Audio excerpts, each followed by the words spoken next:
There's a war going on, and most men are losing. Not in public, not with fists, but behind closed doors and silence. Because nobody checks on men. Nobody asks how you're really doing. And even if they did, most men, including you, wouldn't even know how to answer. Men are isolated, not just physically, but mentally. We carry pain with a straight face. We smile while dying inside. Because the world taught us that speaking up makes us weak. So we bottle it, drown it in work, porn, food, distraction, and call it coping. But it's not coping. It's a slow, silent collapse. And it's eating men alive. But it explains why you feel stuck. The rule is if you are standing still, you are dying. We think that if we take a break or get lazy for a few months, our life just pauses. We think we can just hit resume whenever we want. But life doesn't have a pause button. If you stop rowing your boat, it doesn't stay in the same spot. You drift backwards. You drift towards the waterfall onto your death. If you stop maintaining your house, it doesn't stay new, it rots. This is why your life feels like a mess. You are not doing anything wrong, but you're just not doing enough to stop the rot. The default state of your body is weak. The default state of your mind is anxious. The default state of your life is chaos. To have a good life, you have to fight against the chaos every single day. So how do we fix it before it's too late? We keep it simple. 3 steps. Step 1, stop digging the hole. Most people try to fix their life by doing more. They want a new gym routine, a new idea, a new diet, but you cannot build a house on top of a swamp. Instead of asking, how do I succeed? Ask yourself, how am I currently ruining my life? If you wanted to guarantee your life would be miserable in 5 years, what would you do? You'd sleep all day, eat junk food, you'd scroll on your phone for 6 hours. Now I want you to look at your life. You're probably doing those things right now. You don't need a magic trick. You need to stop digging the hole. Stop doing the things that makes you weak. Step 2, do the hard thing. We've been sold a lie. We think a good life means an easy life. But humans are like muscles. We only grow under stress. If you lift heavy weights, your muscle tears, then it grows stronger.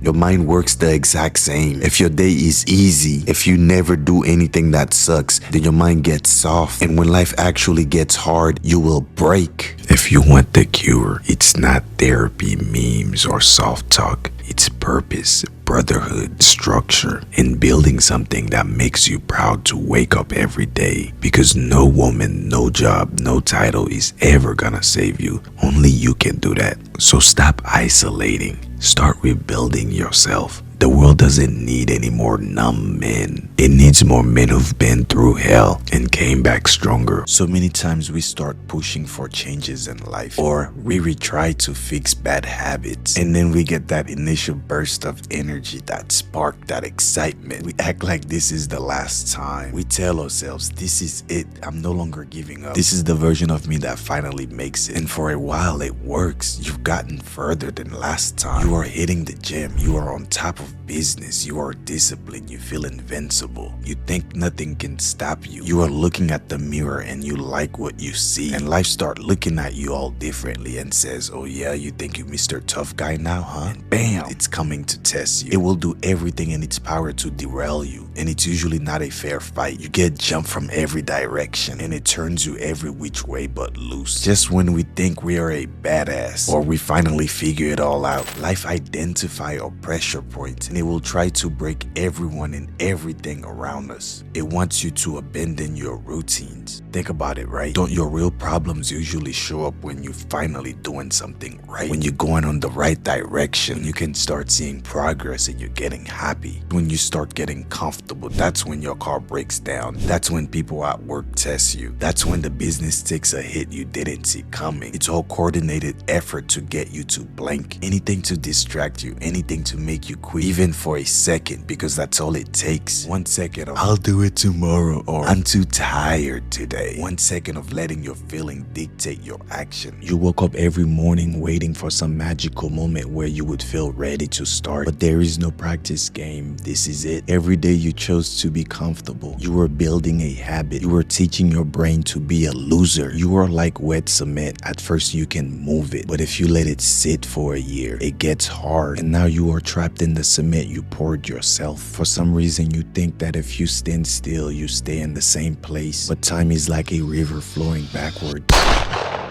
It is always pushing you back. If you stand still, you are drifting back. You're not standing still. If you do nothing, you get weaker, softer, and slower automatically. That is why you feel tired right now. You spent a whole year floating, and now you are further behind where you started. Distraction is the absolute enemy of consistency. It's an expert at creating chaos to see if you'll fold. But listen to me, you have to become a greater master of consistency. Anyone can act and do when the sun is shining and the money is flowing. Consistency is what you do when the world is trying to tear your floorboards out, when you're losing everything, when life is testing everything around you, or when you're too comfortable and you have a little bit in your pocket and you think you're good, and then life tests you with some bigger problems that you could have been ready with, but you were too busy being comfortable. This is what I need you to do every single day. You have to audit yourself. Check yourself at midday. Ask yourself, am I completing my list for today, or am I scrolling and switching apps on my phone the whole day, wasting time for no reason? And then check yourself again at the end of the day. Did you hold the line, or did you let life push you back? When things get heavy and you start to feel sorry for yourself, think about a cornered animal. It doesn't lay down and die. It becomes the most dangerous version of itself. It's got nothing to lose and everything to protect, and that has to be your energy. When life tries to corner you, don't show weakness, show your fucking teeth. Fight back with your discipline. Never give in to your feelings. Your feelings are a compass that always point towards comfort and laziness. Comfort is where progress goes to die. I need you to understand this. If you feel like quitting, that's the exact moment to do one more rep, one more hour, one more phone call. Never give in to life. It's testing you to see if you're a fraud. Show that you're a master of your routine, no matter how hard it tries to distract you. Stay consistent.